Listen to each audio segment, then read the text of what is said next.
त्यागने वाले हो तो उसके मित्र हो, उससे जाकर कहो छोड़ दे कि वो एक क्षत्रिय है और क्षत्रिय को किसी का दास होना शोभा नहीं देता। मुझे आज्ञा दीजिए।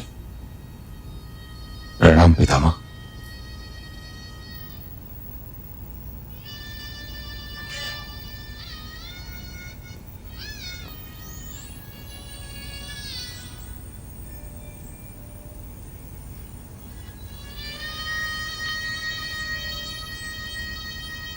प्रणाम केशव।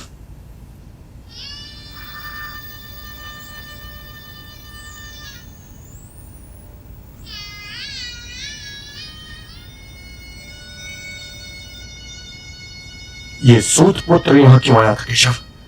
दानवीर कर्ण को घड़ी घड़ी सूत पुत्र कहकर अपना अपमान न किया करो पार्थ। ये वीरों की भाषा नहीं है, वीरों की शैली नहीं है। मैं अंगराज कर्ण की माता को जानता हूं कुंती पुत्र अर्जुन, वो अति आदरणीय है। तो क्या आप कर्ण की माता को जानते हैं? माताएं तो एक सी होती हैं तो नहीं लगे। और माता चाहे किसी की हो सदैव आदरणीय है।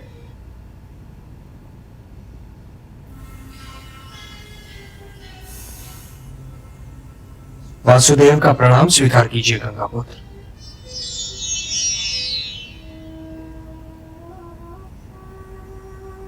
आशीर्वाद नहीं देंगे गंगापुत्र? नहीं,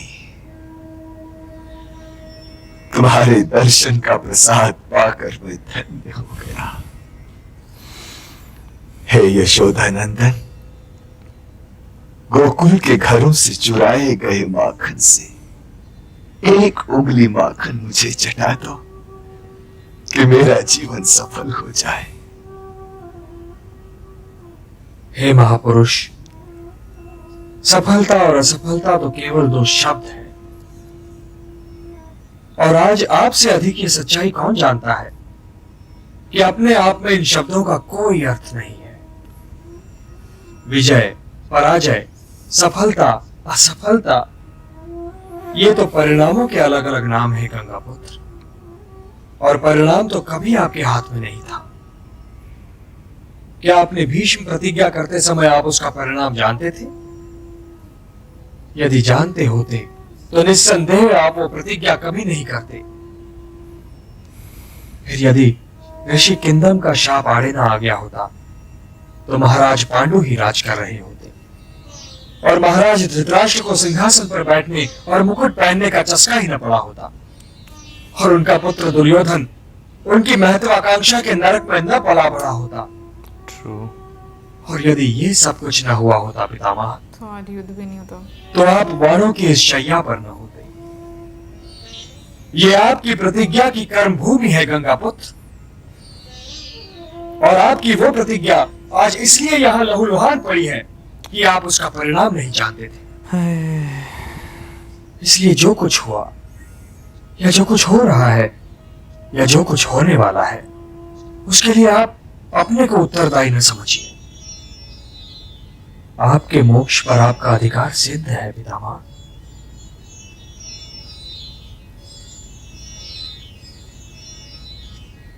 पुत्र युधिष्ठिर, आज तुम भाइयों की गर्दनें झुकी हुई क्यों? अपने सिरों का बोझ क्यों नहीं उठा पा रही? आज हमसे एक घोर अपराध हो गया है पितामह। अपराध? क्या तुमने पीठ पर घाव खाए हैं? नहीं पितामह, नहीं। तो क्या तुम में से किसी ने किसी निहत्थे योद्धा का वध किया है? ये अभिमन्यु की बात करने नहीं आए हैं गंगापुत्र। तो इन्होंने क्या किया है वासुदेव? ये तो इन्हीं को बताने दीजिए। तो फिर ये मौन ओढ़े क्यों खड़े हैं? बोलते क्यों नहीं? इनका अपराध लाक्षागृह, द्युत क्रीड़ा भवन या कुलवधू द्रौपदी की अपमान के उस अश्लील दृश्य से बड़ा अपराध तो नहीं हो सकता।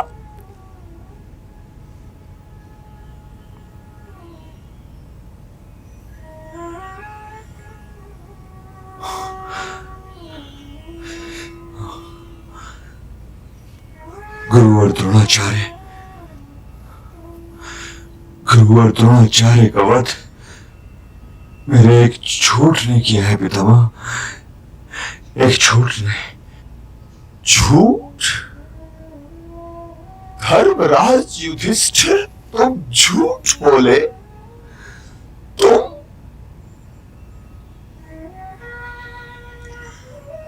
तुम लोग जाओ यहां से।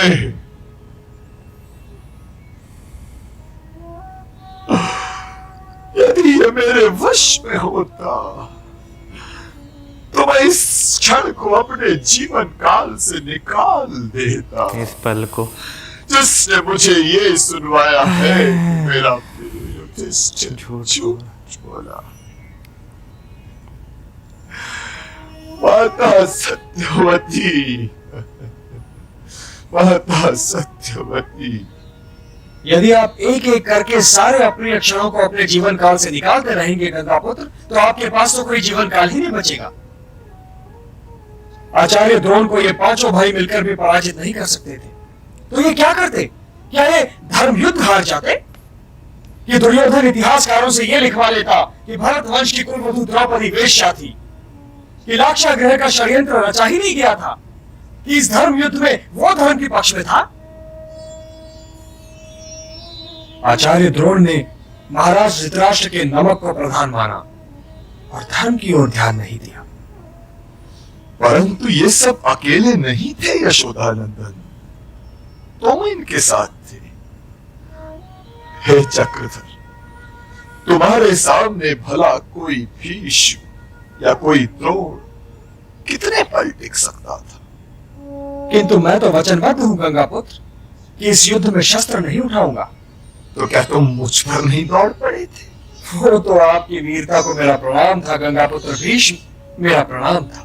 मैंने तो सुना था कि तुमने अपना नटखटपन वहीं गोकुल में छोड़ दिया था यशोदानंदन। अर्थात आपने इन्हें क्षमा कर दिया ना पितामह? तुम्हारी अनुशंसा को कौन नकार सकता है वासुदेव। माफ कर दिए।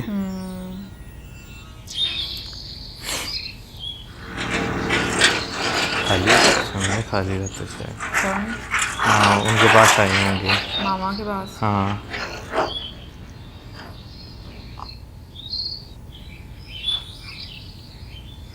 द्वारपाल, मद्र नरेश से कहो कि राधे द्वार पर खड़ा उनकी प्रतीक्षा कर रहा। जो आ गया।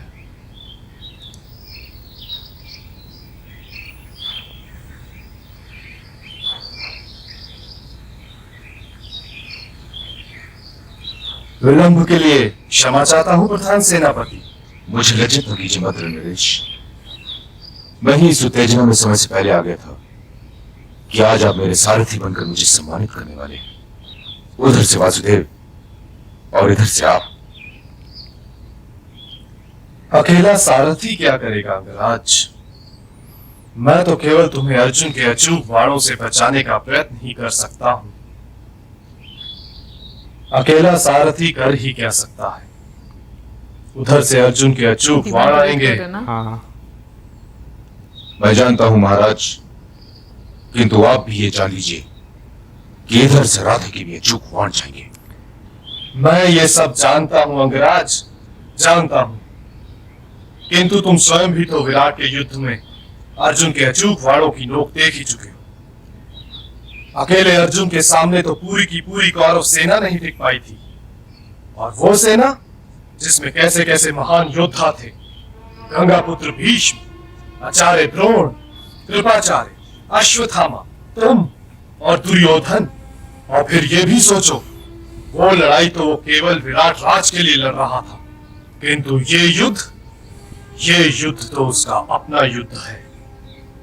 लाक्षागृह, द्यूत क्रीड़ा, द्रौपदी अपमान, सारी चीजें, और इन सभी घावों से कहीं अधिक गहरा घाव अभिमन्यु वध। उसने इतने सारे घावों के कवच पहन रखे हैं अंगराज, इन कवचों को तो ब्रह्मास्त्र भी नहीं भेद सकता अंगराज। ब्रह्मास्त्र। डिमोटिवेट कर रहे हैं। संजय, ये तो खुला हुआ पक्षपात है। शल्य को इस प्रकार सारथी की मर्यादा का उल्लंघन नहीं करना चाहिए। मर्यादाओं की बात न कीजिए महाराज। क्यों क्यों ना करूं मैं मर्यादाओं की बात? ना भी अभिमन्यु वध को बहुत दिन हुए हैं महाराज, और न ही द्रोण वध को। भरत वंश में मर्यादाओं का मूल्य बहुत गिर चुका है महाराज। चंद्रवंशियों का चंद्र ग्रहण में है, और यह अंधकार बड़ा विषैला है। कौन जाने इस गुप्त अंधेरी रात का अंत कब होगा, और कब हस्तिनापुर को सूर्य के दर्शन होंगे।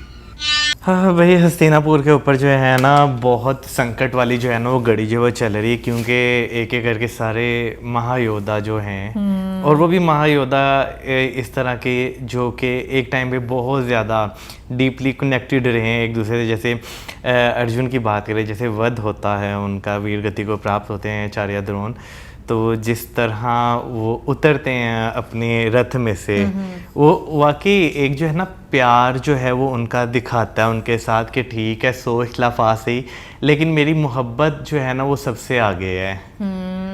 अच्छा, आज की ना वीडियो में सबसे ज़्यादा जो एक वो कह लो कि थिन सी लाइन है ना समझने के लिए, जो मुझे समझ आई है, जैसे कृष्ण जी बोलते हैं, क्योंकि वो धर्म की साइड पर है, और जो आचार्य द्रोण वाली एक सिचुएशन थी, तो समटाइम्स देखो मैं ये बात समझ पाई कि आचार्य द्रोण को भी तो सब पता था ना, उसके बावजूद वो गलत साइड पर थे, ठीक है ना, वो धर्म की साइड पर नहीं थे। और जहाँ तक मुझे कृष्ण जी की बात समझ आई कि अगर मतलब उनको तो वाकई में कोई पराजय नहीं कर सकता था, तो फिर तो दुर्योधन जीत जाता, और फिर वो एक जो गलत पावर जिसके हाथ में है उसी का ही बोलबाला रहता कि वो सही था। तो मैं ये बात बोलूँगी कि वाकई में समटाइम्स ये होता है कि आपकी इंटेंशन क्या है, नीयत क्या है उस काम की। अगर आप सही काम पे हो और उसके लिए अगर आपको कहते हैं ना थोड़ी सी उंगली टेढ़ी भी करनी पड़ती है तो वो भी सही है, लेकिन ऑब्वियसली दुख तो होता है, इसमें कोई शक नहीं है, बट स्टिल सिचुएशंस के अकॉर्डिंग आपको चलना पड़ता है। अब हर कोई अपने अपने मुताबिक धर्म पर होता है, ये चीज़ भी मैं बिल्कुल मानती हूँ कि हम जिस सिचुएशन में होते हैं ना, हमें लग रहा होता है हम सही हैं, अगला बंदा ये सोच रहा होता है कि वो सही है, लेकिन जो कॉन्शियस लोग होते हैं उनको पता होता है कि वो कहाँ पर गलत होते हैं और कौन कहाँ पर सही होता है। सो ज़्यादातर तो हम सारे अपने आप को अपनी नज़र में सही कह रहे होते हैं। अच्छा, वैसे देखते देखते मेरे दिन में एक चीज़ आई थी, क्योंकि अब जो है प्रधान सेनापति जो है वो तो कर्ण जो है वो बन चुके हुए हैं, और अब लाज़िम बात है अगले एपिसोड में या उससे अगले एपिसोड में हो सकता है वो भी वीर गति को प्राप्त जो है वो हो जाए। तो सवाल मेरा यहाँ पे ये था कि जो कुंती पुत्र हैं उन्हें कभी पता चलेगा? हाँ, बाद में पता चलेगा कि भाई थे उनके। हाँ। है तो तब क्या सिचुएशन हुई होगी वो उनके दिल पे, पता भी चलेगा आजकल के टाइम के अकॉर्डिंग कि उनके दिल पे क्या गुजरी होगी। हाँ, सारी में नई चीज भी एक बड़ा ही पता चलेगी। अच्छा, चले मैं लेकर मैं वेट कर रहा हूँ उस चीज का। बाकी मिलेंगे नेक्स्ट वीडियो में। सब्सक्राइब करना मत भूलना। Good bye.